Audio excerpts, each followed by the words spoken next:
New Karachi town में ईद उल अजहा के मौका पर बल्दियाती खदमात की फरहमी और इंतजामात के हवाले से इजलास का इनेकाद। Chairman new Karachi town Mohammad Yusuf ने वाइस चेयरमैन शुएब बिन जहीर के हमरा इजलास की सदारत की। इजलास में Sindh police, Sindh solid waste management व दीगर अदारों की शिरकत। मसाजिद, इमाम बारगाहों, नमाज ईद के इज्तिमात की जगहों पर सफाई सुथराई के खसूसी इंतजाम किए जाएँ।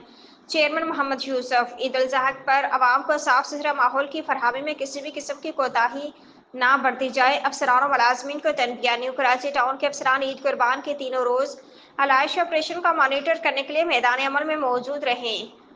Chairman new Karachi town Mohammad Yusuf की सरबराही में ईद उल अजहा के मौका पर इंतजामात के हवाले से इजलास का इनेकाद हुआ। Chairman new Karachi town Mohammad Yusuf ने इंतजामात के हवाले से तमाम महकमों के अफसरान से रिपोर्ट तलब कर ली। इजलास में director sanitation Mohammad Mushtaq Khan, incharge B&R Faisal Sahi, director बागात अजमत अली शाह, न्यू कराची टाउन के मुख्तलिफ यूनिट कौंसिल के चेयरमैन और वाइस चेयरमैन अराकीन कौंसिल की बड़ी तादाद में शिरकत।